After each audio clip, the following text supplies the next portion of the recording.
Chapter के दो parts हैं।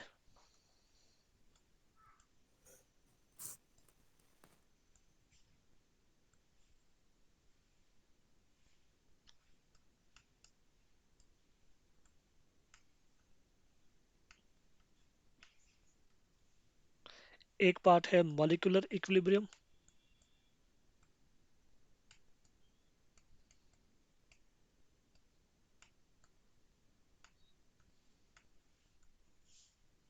और दूसरा पार्ट है आयोनिक इक्विलिब्रियम। तो पहले हम स्टार्ट करने जा रहे हैं फ्रॉम मॉलिक्यूलर इक्विलिब्रियम।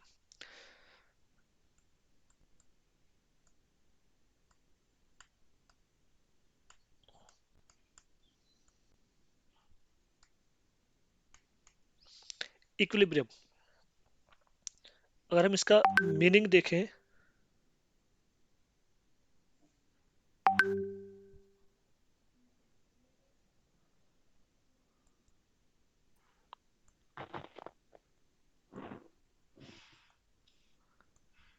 इक्विलिब्रियम का मतलब होता है बैलेंस। ओके, इसको हम डिफाइन कैसे करते हैं?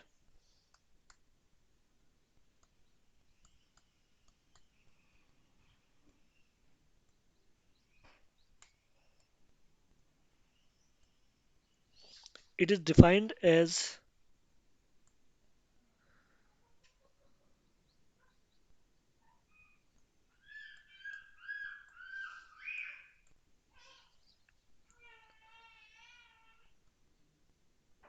ए state of A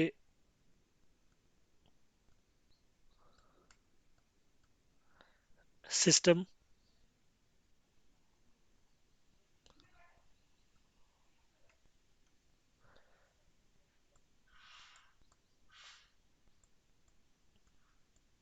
during a process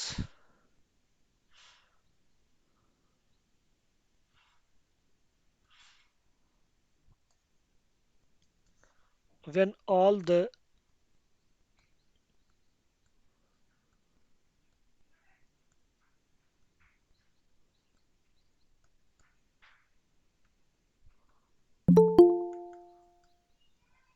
observable properties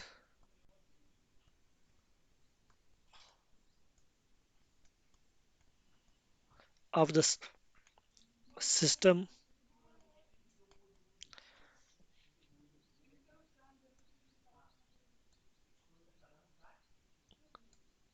remain unchanged.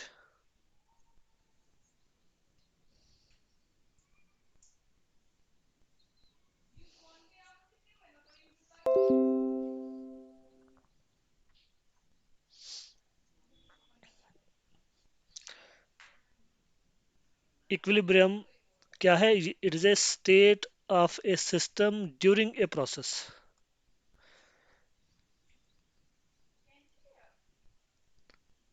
when all the observable properties of the system remain unchanged. इसमें दो चीजें इंपॉर्टेंट है कि इक्विलिब्रियम जो है ये एक प्रोसेस के दौरान कोई स्टेट है सिस्टम की। अगर किसी सिस्टम में कोई प्रोसेस नहीं हो रहा है, प्रोसेस आप समझते हैं, पिछले ही चैप्टर में हम पढ़ चुके हैं। प्रोसेस का मतलब है कोई भी फिजिकल चेंज या फिर कोई भी केमिकल रिएक्शन जो किसी जगह पर हो रही है। उस प्रोसेस के दौरान अगर कोई ऐसी स्टेट हम अचीव कर लें जिस वक्त सभी ऑब्जर्वेबल प्रॉपर्टीज जो होंगी सिस्टम की वो अनचेंज्ड रहे। अनचेंज्ड का मतलब होता है कांस्टेंट।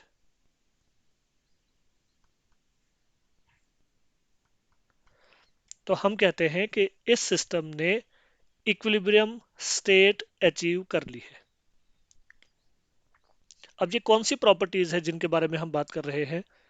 एक सिस्टम में ऑब्जर्वेबल प्रॉपर्टीज कौन सी होती है?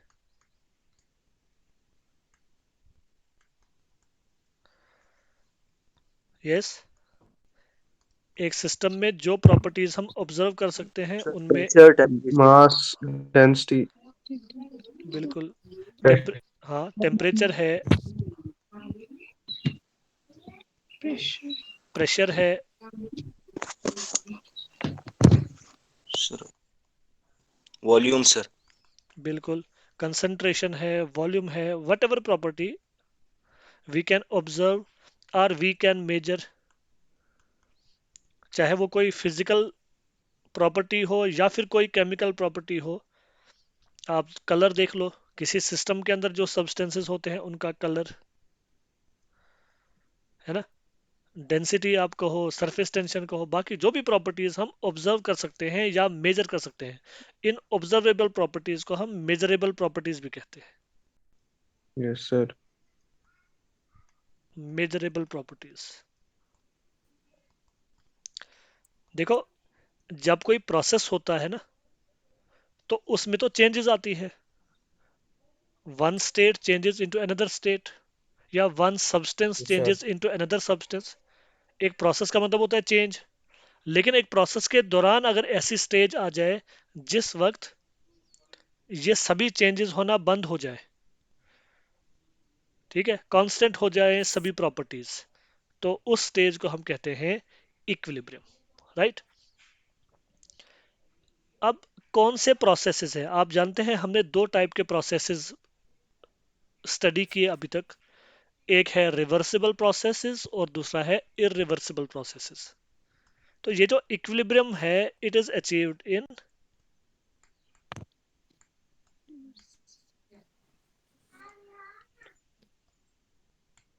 यस बोलो, reversible yes, it is achieved in a reversible process. Irreversible process में इक्विलिब्रियम अचीव नहीं होता। रिवर्सिबल प्रोसेस को हम सिंपलेस्ट पॉसिबल वे में ऐसे ड्रॉ कर सकते हैं,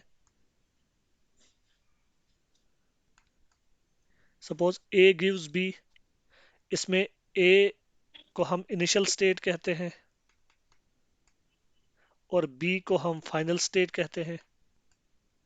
या हम इसको ऐसे भी लिख सकते हैं कि A represents the reactants and B represents the Product. Products, ठीक है। और ये जो एरो हमने यूज किया है, दो एरो हैं, एक ए से बी की तरफ इंडिकेट कर रहा है चेंज, और दूसरा बी से ए की तरफ, ठीक है ना। इसका मतलब है कि A can change into B and B can also change back into A. इसी को हम रिवर्सिबल प्रोसेस कहते हैं, ठीक है।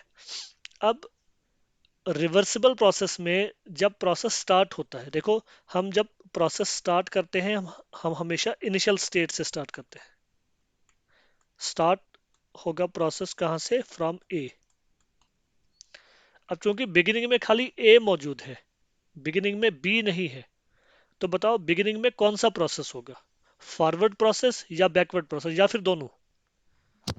Forward. फॉरवर्ड। दोनों सर, दोनों अरे दोनों कहाँ होंगे, इक्वल हो बैक, जाएंगे फिर। अरे मेरी बात सुनो, मैं बिगिनिंग की बात कर रहा हूँ। क्वेश्चन भी पहले सुना फॉरवर्ड, करो ना। Yes sir yes. मैं क्वेश्चन मैंने पूछा आपसे कि प्रोसेस स्टार्ट हो रहा है ए से, तो बताओ बिगिनिंग में कौन सा प्रोसेस होगा, Forward.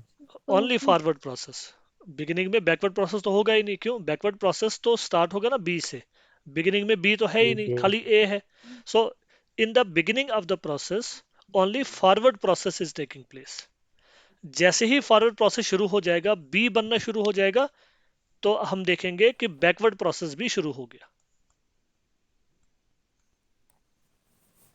बैकवर्ड प्रोसेस ये हो गया, फ्रॉम बी टू ए, ठीक है।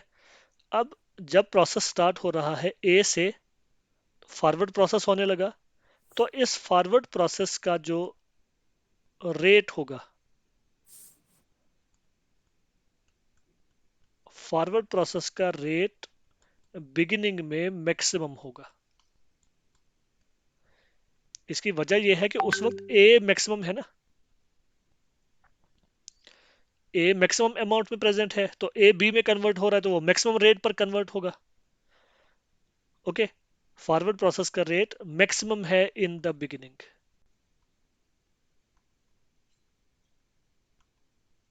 और बैकवर्ड प्रोसेस का रेट? मिनिमम 0। बिल्कुल। बैकवर्ड प्रोसेस का रेट तो बिगिनिंग में मिनिमम होगा, मिनिमम 0 होता है, राइट। लेकिन जैसे ही प्रोसेस शुरू हो गया तो अब फॉरवर्ड प्रोसेस का रेट टाइम के साथ साथ क्या होगा? फॉरवर्ड प्रोसेस का रेट इंक्रीज। टाइम के साथ साथ नहीं, फॉरवर्ड प्रोसेस का रेट कम होना डिक्रीज शुरू होगा। हो डिक्रीज डिक्रीज डिक्रीज है ना, क्योंकि ए का अमाउंट अब आहिस्ता आहिस्ता कम होने लगा है, तो फॉरवर्ड प्रोसेस का रेट भी कम होने लगेगा। और बी का अमाउंट टाइम के साथ साथ बढ़ रहा है, ज्यादा तो इंक्रीज। बी का कन्वर्जन जो होगा इनटू ए वो इंक्रीज होना शुरू हो जाएगा। So with the passage of time, with time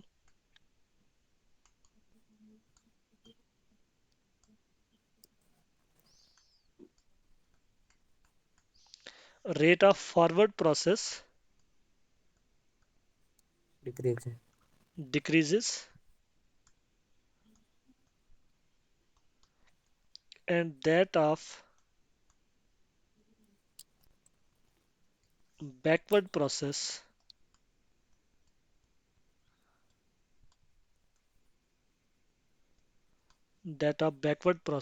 increases। ऐसा चलता रहेगा जब तक ये दोनों एक दूसरे के बराबर न हो जाए। ये साथ साथ में आप नोट भी करते रहो। Yes sir. After some time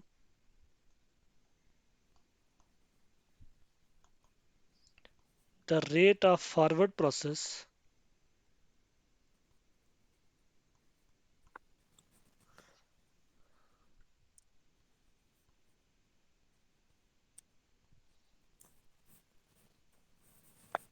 becomes equal to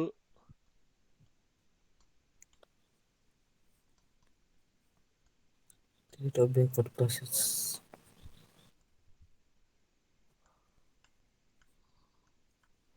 the rate of backward process। और जब ऐसा हो जाए, रेट ऑफ फॉरवर्ड प्रोसेस और रेट ऑफ बैकवर्ड प्रोसेस जब आपस में इक्वल हो जाए, तो वही स्टेज है जिस वक्त इक्विलिब्रियम अचीव हो जाता है। मतलब इसका मतलब अब ऐसे हुआ कि जितने ए के मॉलिक्यूल्स बी में कन्वर्ट हो रहे हैं मे बी में ए में हो रहा एक गिवन टाइम में, उतने ही बी के मॉलिक्यूल्स वापस कन्वर्ट होंगे ए में। है। ठीक है ना। तो उससे क्या होगा, जब जब ए जितना कन्वर्ट हो रहा है बी में, उतना ही बी भी कन्वर्ट हो रहा है ए में। तो उससे क्या होगा, क्या नंबर ऑफ ए मॉलिक्यूल्स पे कोई फर्क पड़ेगा? No no sir. सर। क्या नंबर ऑफ बी मॉलिक्यूल्स पे कोई फर्क पड़ेगा?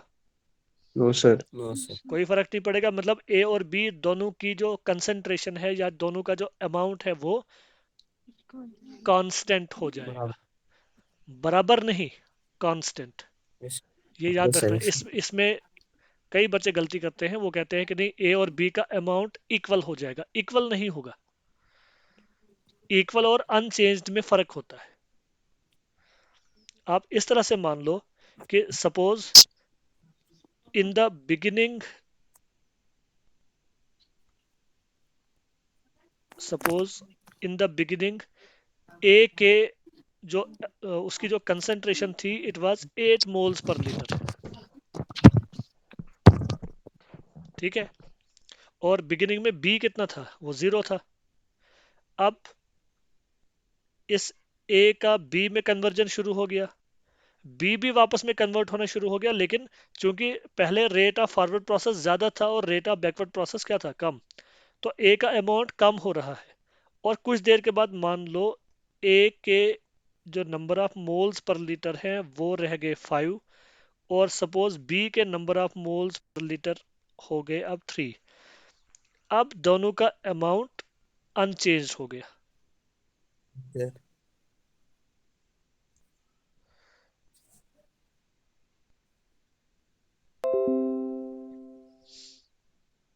ये देखो, कभी कभी ये बोर्ड अचानक बंद हो जाता है।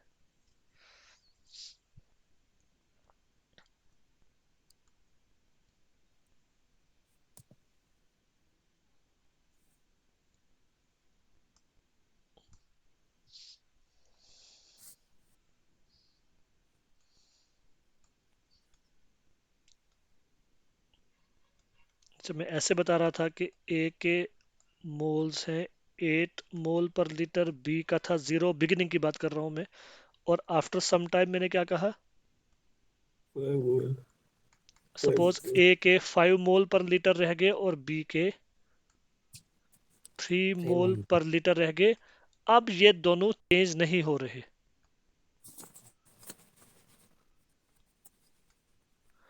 अब ये दोनों अनचेंज्ड हो गए या कांस्टेंट हो गए। मतलब ए अब 5 ही रहेगा, ना उससे बढ़ेगा ना कम होगा, बी भी अब 3 रहेगा, ना बढ़ेगा ना कम होगा। तो ये आपस में इक्वल तो नहीं है, लेकिन कांस्टेंट हो गए हैं। तो जैसे ही ये दोनों कांस्टेंट हो गए, तो हम समझ गए कि इस प्रोसेस के दौरान क्या हो गया, इक्विलिब्रियम अचीव हो गया।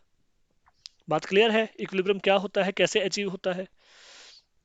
चाहे चाहे कोई भी इक्विलिब्रियम हो, किसी भी फिजिकल चेंज के दौरान कोई इक्विलिब्रियम हो, किसी केमिकल किसी केमिकल रिएक्शन के दौरान कोई इक्विलिब्रियम हो, उस इक्विलिब्रियम में हमेशा ऐसे ही होता है। मतलब शुरुआत होती है कि फॉरवर्ड प्रोसेस का रेट बहुत ज़्यादा है, बैकवर्ड प्रोसेस का रेट बिल्कुल कम है, और टाइम के साथ साथ फॉरवर्ड प्रोसेस का रेट कम हो रहा है, बैकवर्ड प्रोसेस का रेट बढ़ रहा है, और कुछ देर के बाद दोनों प्रोसेसेस का रेट इक्वल हो गया। इक्वल क्या हो रहा है, रेट ऑफ फॉरवर्ड प्रोसेस और रेट ऑफ बैकवर्ड प्रोसेस जो है वो इक्वल हो रहे हैं आपस में। और जो प्रॉपर्टीज हैं, प्रॉपर्टीज में मैंने एक प्रॉपर्टी की यहाँ पर बात की, कौन सी प्रॉपर्टी की बात की मैंने, कंसंट्रेशन की, है ना, concentration of A and concentration of B. और ये प्रॉपर्टीज क्या हो गई, इक्वल हो गई कि कांस्टेंट हो गई, कांस्टेंट। ये constant, प्रॉपर्टीज कांस्टेंट हो गई। ओके, तो ये चीज आपने ध्यान रखना है, इक्वल कौन सी चीज है और कांस्टेंट कौन सी चीज है। इक्वल कौन सी चीज है यस बताओ, सर। इक्वल कौन सी चीज है, जब इनके 3 रेट मोल दोनों के चेंज बराबर मोल्स होंगे, change in backward and forward. Rate of forward process and change, rate of backward process, these are equal. ठीक है। इक्वल। और कांस्टेंट क्या है, कांस्टेंट है सभी प्रॉपर्टीज, यस सर। कंसंट्रेशन ले लो, टेम्परेचर ले लो, प्रेशर ले लो, वॉल्यूम ले लो, नंबर ऑफ मोल्स ले लो, कलर ले लो, या कोई भी प्रॉपर्टी अब देख लो, वो कांस्टेंट हो गई अब। क्लियर है। Yes sir. ठीक है। अब इक्विलिब्रियम अचीव करने तक प्रोसेस कितना चला, वो वेरी करेगा। जैसे यहाँ पर देखो, यहाँ पर स्टार्ट हुआ था कहाँ से, 8 से, ए का 8 था, और 8 में से कितना कन्वर्ट हो गया, सिर्फ 3 कन्वर्ट हुआ बी में, और इक्विलिब्रियम आ गया। ओके। इसी तरह अगर कोई प्रोसेस है, सपोज कोई प्रोसेस है सी गिव्स डी, कोई और प्रोसेस, और मान लो हमने स्टार्ट किया था कितने से, अब जहां पर रिएक्टेंट है सी, मान लो 10 मोल पर लीटर से हमने स्टार्ट किया था, और जब इक्विलिब्रियम अचीव हुआ, उस वक्त हो सकता है कि सी के 9 मोल्स बाकी बच गए हैं, और हो सकता है डी का सिर्फ एक ही मोल बन गया और दोनों के बीच में इक्विलिब्रियम आ गया। इसका मतलब यहां पर प्रोसेस ज्यादा देर चला ही नहीं, बिल्कुल थोड़ा सा चला और इक्विलिब्रियम आ गया। और किसी केस में ऐसा भी हो सकता है कि प्रोसेस काफी आगे बढ़ा फॉरवर्ड डायरेक्शन में, और काफी ज्यादा बढ़ के फिर इक्विलिब्रियम अचीव हुआ। वो तो प्रोसेस टू प्रोसेस बात वेरी करेगी, है ना। वो भी हम देखेंगे, वो हमें कैसे पता चलता है कि कौन सा प्रोसेस कितना फॉरवर्ड डायरेक्शन में चला बिफोर इक्विलिब्रियम वाज अचीव्ड, वो भी हमें पता चलेगा, लेकिन थोड़ा आगे चलकर हमें पता चलेगा। अब जैसे मैंने आपसे कहा कि इक्विलिब्रियम एक फिजिकल प्रोसेस में भी हो सकता है और केमिकल रिएक्शन में भी हो सकता है। तो इसका मतलब है कि इक्विलिब्रिया को हम दो कैटेगरीज में डिवाइड करेंगे।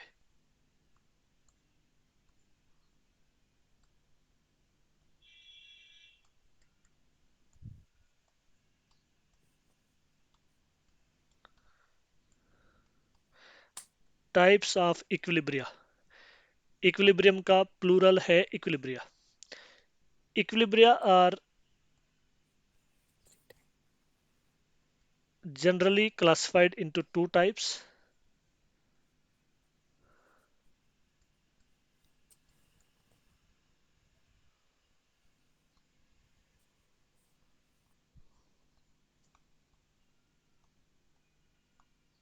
Physical equilibria,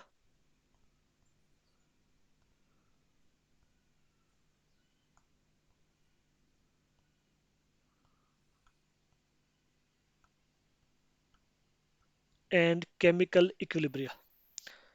What are physical equilibria?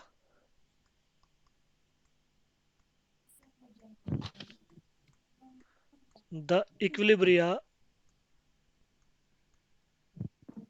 involved in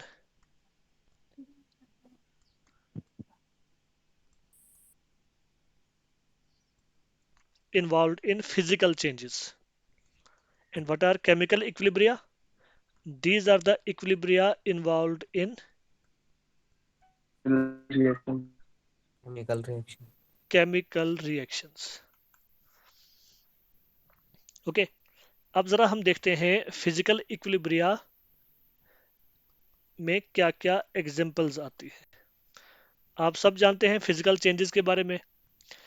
physical change में एक तो आता है कि सॉलिड लिक्विड में कन्वर्ट हो जाए, लिक्विड गैस में कन्वर्ट हो जाए, सॉलिड डायरेक्टली गैस में कन्वर्ट हो जाए, जिनको हम क्या कहते हैं? ये जो चेंजेस मैंने कही, 3 चेंजेस, इनको हम क्या कहते हैं? बताओ जरा कोई। कंबशन, ये Combustion. Fusion, Condensation. Sublimation, collectively क्या कहते हैं? कलेक्टिवली तीनों को क्या कहते हैं? Transformation. Enthalpy of formation. आप एंथैल्पी पे कहाँ पहुंच गए?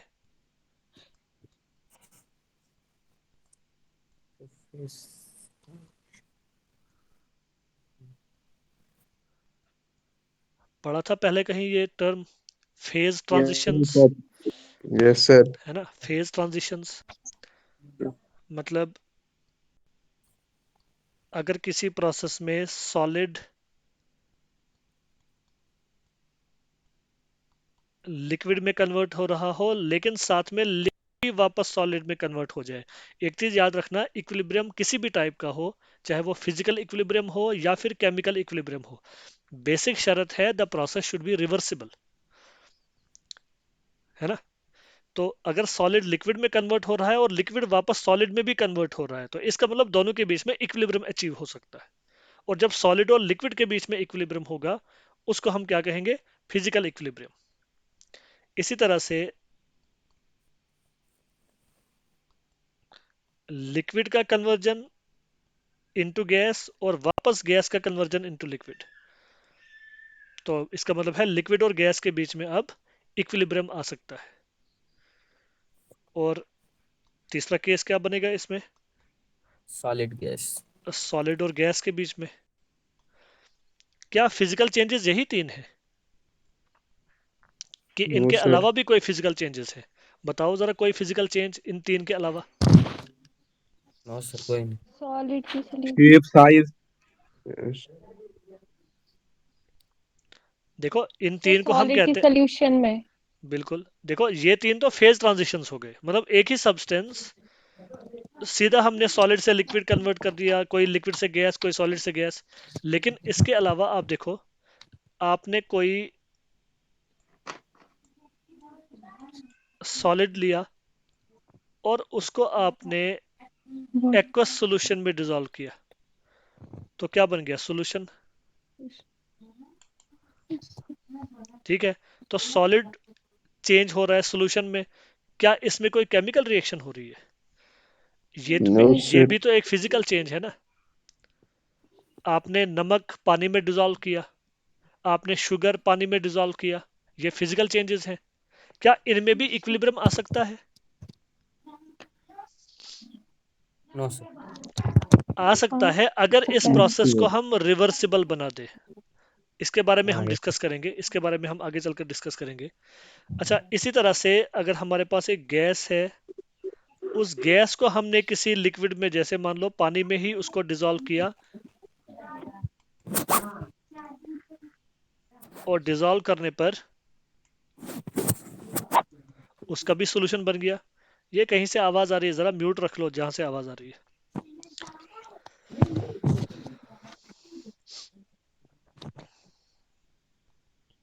ठीक है, गैस को आप डिसॉल्व करते हैं,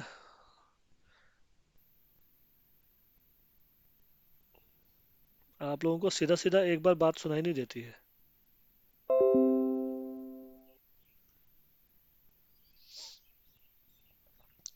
अच्छा, गैस को हमने एक्वस सॉल्यूशन में डिसॉल्व किया, सॉल्यूशन बन गया। अभी तक तो मैंने एक ही एरो लगाया। ये प्रोसेस भी अगर रिवर्सिबल हो, मैं बार बार यहाँ पर जोर दे रहा हूँ रिवर्सिबल वाले टर्म पे।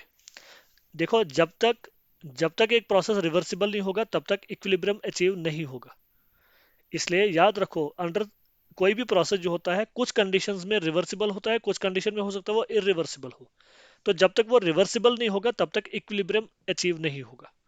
चलो अब हम डिस्कस करेंगे ये जो मैंने 5 केसेस यहाँ पर आपको बता दिए, जिनमें से 3 तो फेज ट्रांजिशंस के केसेस हैं, और जो बाकी के 2 केसेस मैंने लिखे, ये असल में डिसोल्यूशन के प्रोसेसेस हैं। डिसोल्यूशन, इसमें हम कोई चीज डिसॉल्व कर रहे हैं, है ना। इसको हम प्रोसेस ऑफ डिसोल्यूशन कहते हैं। सॉलिड हम लिक्विड में डिसॉल्व करते हैं, या फिर गैस किसी लिक्विड में डिसॉल्व करते हैं, तो उसको हम डिसोल्यूशन कहते हैं। These are also physical changes.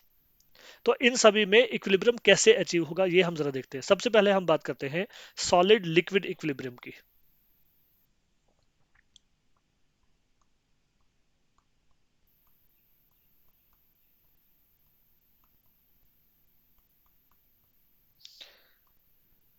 Solid liquid equilibrium, मान लीजिए हमारे पास कुछ आइस है किसी कंटेनर में, और इस आइस को हम मेल्ट कर रहे हैं, और ये आइस किस में कन्वर्ट हो रहा है? वाटर में। आइस और वाटर एक ही चीज है, सिर्फ फिजिकल स्टेट का फर्क है। मतलब H2O सॉलिड और H2O लिक्विड, यही फर्क है ना। Yes, sir. अच्छा मुझे बताओ, हम मेल्टिंग की बात कर रहे हैं, हम आइस को मेल्ट कर रहे हैं ना, मेल्टिंग की बात हो रही है। अब आप मुझे बताओ, ये प्रोसेस रिवर्सिबल कब होगा? मतलब ये है कि वाटर, आइस तो मेल्ट हो रहा है, साथ में वाटर फ्रीज भी होना चाहिए। Yes sir. 0 degree. Low temperature. 0 degree. Low zero temperature. Degree 0 degree, खाली लो से बात नहीं बनेगी, 0 डिग्री, है ना। Yes sir. Yes, sir. Low temperature तो -10 डिग्री सेल्सियस भी है। अगर आप -10 डिग्री सेल्सियस रखोगे तो उस टेम्परेचर पर तो 12। बर्फ ही रहेगी ना, वो मेल्ट ही नहीं होगा। Yes, sir. अच्छा, सर अगर आप 5 डिग्री सेल्सियस रख दें, 5 डिग्री मेल्ट हो। सेल्सियस भी बहुत बहुत लो टेम्परेचर है, लेकिन 5 डिग्री पर सिर्फ आइस मेल्ट होगी, है ना, वाटर फ्रीज तो नहीं Yes, ना sir. होगा। तो हम जानते हैं 0 degree Celsius is the melting point as well as freezing point of water. इसका मतलब है कि अगर आप वाटर को या आइस को 0 डिग्री सेल्सियस पर रखेंगे, वहां पर यह प्रोसेस रिवर्सिबल होगा। तो जब रिवर्सिबल होगा, बिगिनिंग में हमने आइस रखा, ठीक है, हमने शुरू किया सिर्फ आइस से, पहले वाटर नहीं था, तो क्या होगा बताओ, बिगिनिंग में क्या होगा? मेल्टिंग का रेट हाई होगा। बिल्कुल मेल्टिंग, बिगिनिंग में तो खाली मेल्टिंग होगा, क्योंकि खाली आइस था, वाटर तो था ही नहीं, तो फ्रीज क्या होगा? बिगिनिंग में खाली मेल्टिंग होगा, मतलब मेल्टिंग मैक्सिमम रेट पे चलेगा। और जैसे ही मेल्टिंग की वजह से पानी बनना शुरू हो गया, वो पानी वापस फ्रीज भी होना शुरू हो जाएगा, लेकिन बड़ा स्लो रेट पर फ्रीज होगा। मतलब सारा वाटर फ्रीज नहीं होगा, थोड़ा थोड़ा फ्रीज होगा। तो इस तरह से ये प्रोसेस चलता रहेगा। रेट ऑफ मेल्टिंग बिगिनिंग में बहुत हाई होगा, रेट ऑफ फ्रीजिंग बिगिनिंग में बहुत कम होगा। और टाइम के साथ बताओ, रेट ऑफ मेल्टिंग पे क्या असर पड़ेगा with the passage of time? Decrease होगा सर। डिग्री। बिल्कुल डिक्रीज होगा। Decrease. और rate of freezing Increase. Increase होगा। और कुछ देर के बाद क्या हो जाएगा? रेट ऑफ मेल्टिंग और rate of freezing Equal. Equal equilibrium. Equal. Constant. Constant. नहीं Constant. नहीं नहीं नहीं नहीं नहीं, इक्वल हो जाएंगे। इक्वल हो जाएंगे। मैंने कहा ना आपको, Equal. रेट यहाँ पर फॉरवर्ड प्रोसेस है मेल्टिंग, और बैकवर्ड प्रोसेस है फ्रीजिंग। और हमने क्या कहा था, इक्विलिब्रियम पर क्या होता है? रेट ऑफ फॉरवर्ड प्रोसेस और rate of backward process Equal. Equal हो जाते हैं। Yes, rate of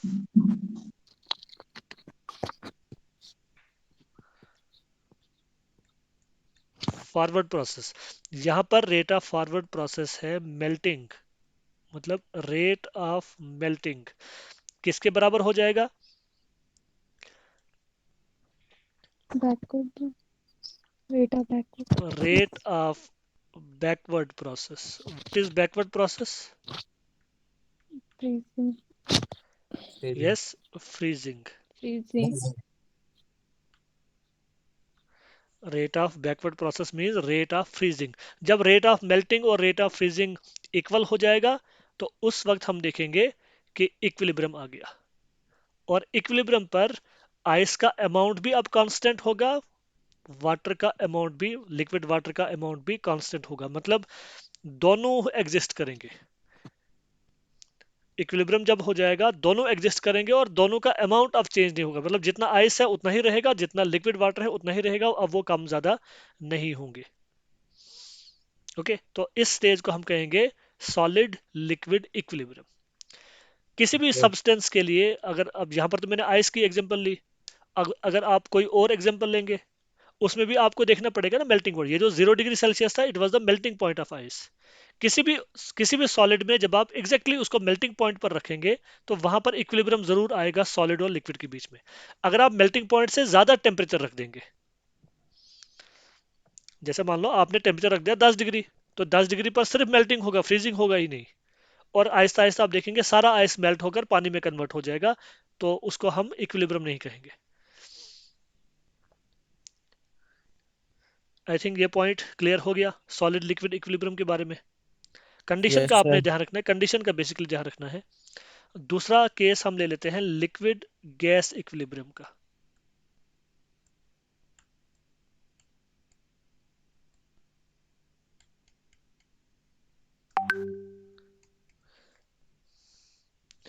liquid gas equilibrium,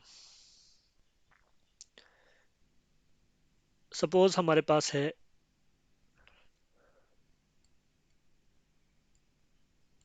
water in the liquid state और ये एवापोरेट हो रहा है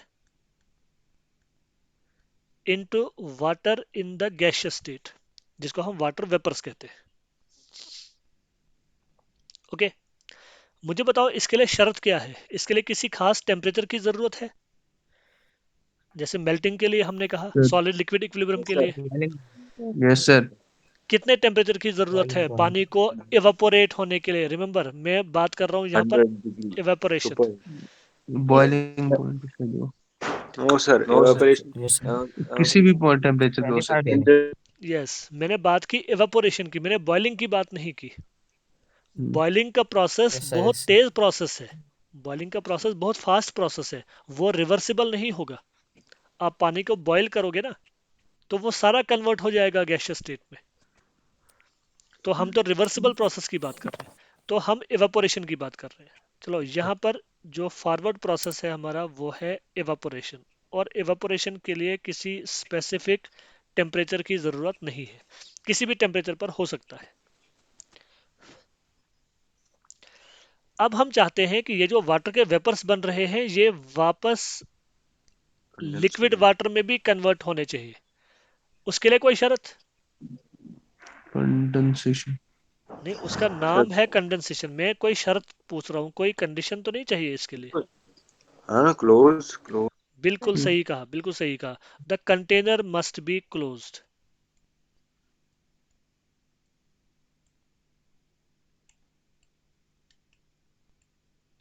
अगर कंटेनर क्लोज नहीं होगा तो क्या होगा? Sir, वेपर्स sir बाहर निकल जाएंगे. एस्केप Atmosphere में कर चले जाएंगे जाएंगे। एटमॉस्फेयर में, फिर वो कहाँ वापस आकर कंडेंस होंगे? अगर होगा भी तो वो तो नेग्लिजिबल अमाउंट होगा वेपर्स का जो कंडेंस होगा, इसलिए क्लोज्ड कंटेनर का होना जरूरी है।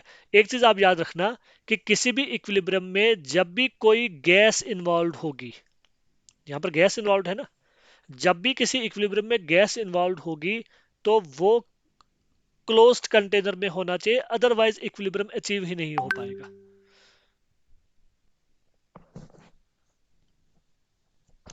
अब क्लोज्ड कंटेनर है, टेम्परेचर की कोई रेस्ट्रिक्शन नहीं है, इवेपोरेशन होगा। शुरुआत में हमने वाटर लिया तो, या कोई भी लिक्विड लिया, उसका इवेपोरेशन होगा, तो फिर वही बात आप करो कि रेट ऑफ इवेपोरेशन इनिशियली ज्यादा होगा, रेट ऑफ कंडेंसेशन कम होगा, टाइम के साथ साथ इक्वल हो जाएंगे। हाँ बिल्कुल, टाइम रेट ऑफ इवेपोरेशन कम होगा, रेट ऑफ कंडेंसेशन बढ़ेगा, एंड आफ्टर सम टाइम, या मैं कहूंगा at equilibrium, rate of evaporation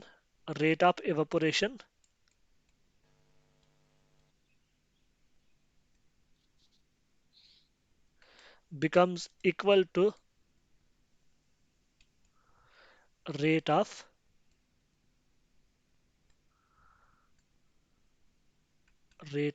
condensation, और इस स्टेज को हम कहेंगे इक्विलिब्रियम। और आपको अगर याद होगा, हमने जब वेपर प्रेशर पढ़ा था ना, तब भी हमने इस इक्विलिब्रियम की बात की थी। Yes sir. जब इक्विलिब्रियम आ गया, इक्विलिब्रियम स्टेज पर लिक्विड वाटर का अमाउंट भी कांस्टेंट हो गया और वेपर्स का अमाउंट भी कांस्टेंट हो गया। जब वेपर्स का अमाउंट कांस्टेंट हुआ तो प्रेशर भी उसका कांस्टेंट हो गया, क्योंकि वेपर्स तो प्रेशर एक्सर्ट करते हैं, और वो वेपर्स जितना प्रेशर उस वक्त एक्सर्ट करेंगे, उसी प्रेशर को हमने नाम दिया था vapour pressure. Okay,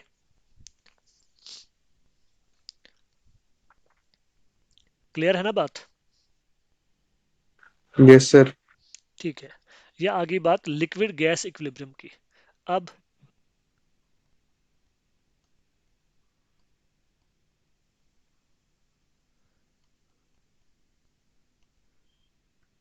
solid gas equilibrium, इसके लिए हमें कोई ऐसा सॉलिड चाहिए जो डायरेक्टली गैस में कन्वर्ट होता हो, मतलब जिसकी सब्लिमेशन होती हो। ऐसे कुछ केसेस हम पढ़ चुके हैं क्या? Yes sir. Yes, बताओ sir. कोई। Naphthalene balls. बिल्कुल, iodine sir. Naphthalene, iodine, camphor. चलो मैं आयोडीन की एग्जांपल यहाँ पर ले लेता हूँ। हमने आयोडीन लिया जो सॉलिड है, उसको हमने एक कंटेनर में रखा, और वो कंटेनर भी क्लोज्ड होना चाहिए, क्योंकि ये आयोडीन डायरेक्टली कन्वर्ट हो जाता है किसमें? गैसियस स्टेट में। तो अगर हम चाहते हैं इक्विलिब्रियम अचीव हो तो हमें कंटेनर क्लोज रखना पड़ेगा। चलो, आयोडीन सॉलिड से आयोडीन गैस बन गया, the process is called sublimation. Sublimation. और सब्लिमेशन का उलट, कंडेंसेशन। सब्लिमेशन का उलट उलट कंडेंसेशन ही होगा ना? Yes Yes, sir. sir. ठीक।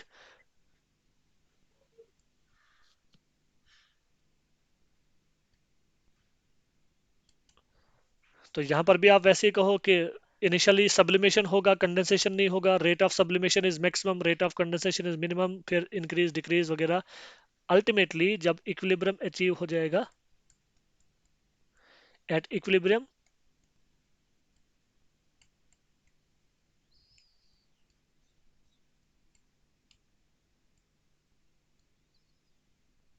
rate of sublimation becomes equal to rate of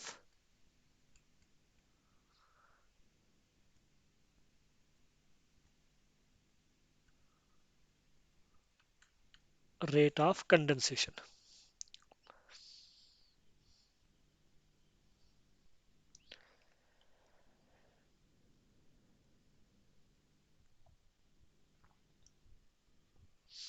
okay, चलो ये तीन किस्म के आगे। अब एक और इक्विलिब्रियम की मैं बात करूंगा, जो मैं अभी कह रहा था, सॉलिड और उसके सॉल्यूशन के बीच।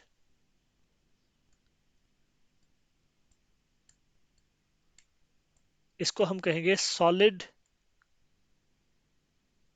Solution equilibrium.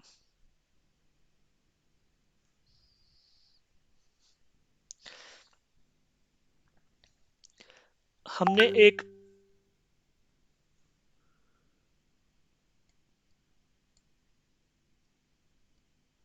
सॉलिड लिया, शुगर,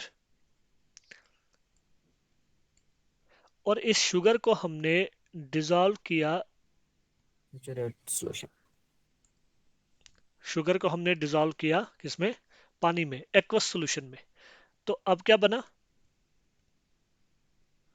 शुगर एक्वस। शुगर ही रहा, लेकिन अब वो Saturated. शुगर एक्वस है, शुगर एक्वस है। सैचुरेटेड अनसैचुरेटेड पर आप पहुंच रहे हैं। मैंने आपको पहले ही बोला है कि या तो आप इधर सुनो या फिर अपनी बुक देखो या नोट्स देखो।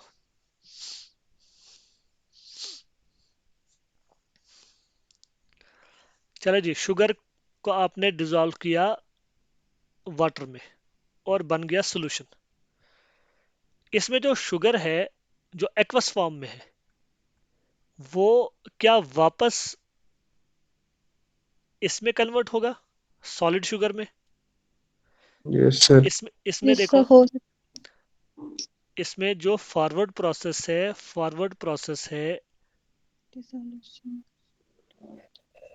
डिसोल्यूशन, और बैकवर्ड प्रोसेस क्या है? क्रिस्टलाइजेशन बैकवर्ड प्रोसेस है प्रेसिपिटेशन, या इसको आप क्रिस्टलाइजेशन भी कह Hmm. सकते हैं। And dissolution sir. हाँ बिल्कुल, उसका उलट, डिसोल्यूशन का उलट प्रेसिपिटेशन कहो, क्रिस्टलाइजेशन कहो। ओके।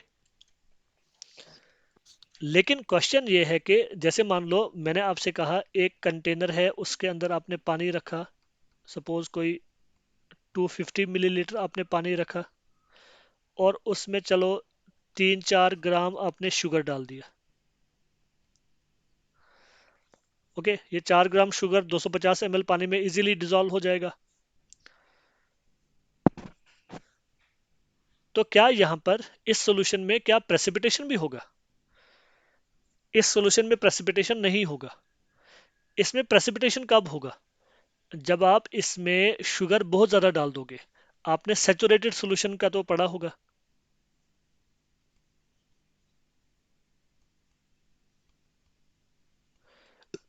पढ़ा है ना? What is saturated solution? Saturated solution is the solution in which no more solute can dissolve. मतलब उसमें उतना शुगर, आप उतना सोल्यूट आपने डाल दिया है, जो घुलना था घुल चुका है, उससे ज्यादा अब सोल्यूट उसमें नहीं घुलेगा। वो डिपेंड करेगा सॉलिबिलिटी पर। किस पे डिपेंड करेगा? यस। Solubility. ठीक है ना? जैसे मान लो कोई सब्सटेंस है, एक्स, उसकी सॉलिबिलिटी है 20। इसका मतलब क्या है? इसका मतलब है कि 100 ग्राम सॉल्वेंट में 20 ग्राम एक्स डिसॉल्व हो जाता है, 20 से ज्यादा डिसॉल्व नहीं होता। इसी को हम सॉलिबिलिटी कहते हैं। ओके। सॉलिबिलिटी की आप डेफिनेशन भी नोट कर लेना। सॉलिबिलिटी का जैसे मैंने यहाँ पर कहा, जब मैंने कहा कोई एक्स है उसकी सॉलिबिलिटी है 20, what does that mean? It means only 20 grams of x can dissolve, more than 20 dissolve नहीं हो पाएगा। ओके। और 20 के बाद इसकी कैपेसिटी खत्म हो जाएगी डिसॉल्व करने की।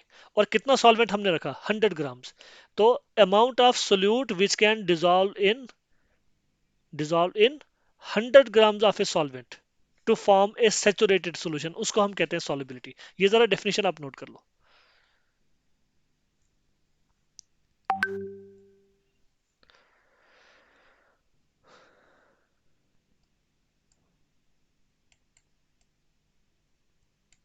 solubility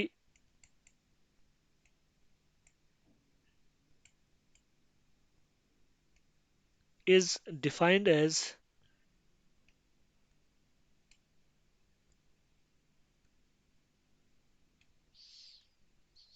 the amount of solute in grams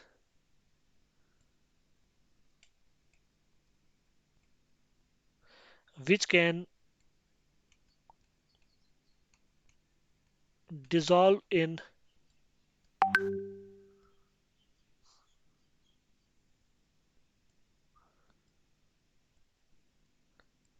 100 grams of a solvent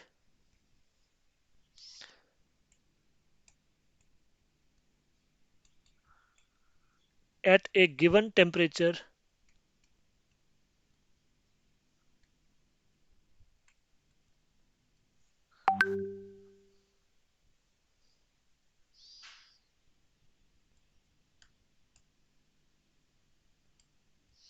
to form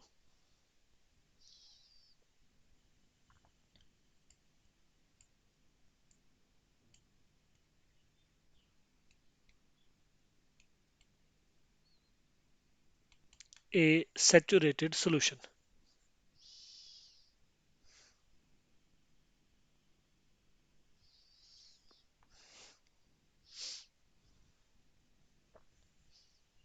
ठीक है, सॉलिबिलिटी की डेफिनेशन आप देख रहे हो, इसको जरा समझो। 100 ग्राम सॉल्वेंट में एक सोल्यूट का मैक्सिमम कितना अमाउंट डिसॉल्व हो सकता है to form a saturated solution, उसी को हम कहते हैं सॉलिबिलिटी। और इसमें टेम्परेचर भी मेंशन करना होता है, एट ए गिवन टेम्परेचर, क्योंकि अगर आप टेम्परेचर चेंज करते हैं तो उससे सॉलिबिलिटी चेंज हो जाती है। अब सपोज मैंने अभी ऊपर आपको एक एग्जांपल में कहा था एक्स है कोई सोल्यूट, और एक्स की सॉलिबिलिटी है 20। इसका मतलब है कि 100 ग्राम सॉल्वेंट में ज्यादा से ज्यादा 20 ग्राम एक्स घुल सकता है, और जैसे ही 20 ग्राम एक्स घुलेगा एट ए गिवन टेम्परेचर, तो वो कैसा सोल्यूशन बन गया, सेचुरेटेड। ओके, अब इस सेचुरेटेड सोल्यूशन में, जैसे मान लो यहीं पर मैं बना लेता हूँ, ये जो मैंने शुगर लिया था, इस सेचुरेटेड सोल्यूशन में थोड़ा सा और सोल्यूट आप डाल दो, तो मुझे बताओ वो सोल्यूट घुलेगा? अगर आपने No, saturated sir. Saturated solution में आपने और ज़्यादा सोल्यूट डाल दिया तो वो नहीं घुलेगा। वो कहाँ जाएगा? वो यहाँ बॉटम पर जमा हो जाएगा इन द सॉलिड फॉर्म, है ना।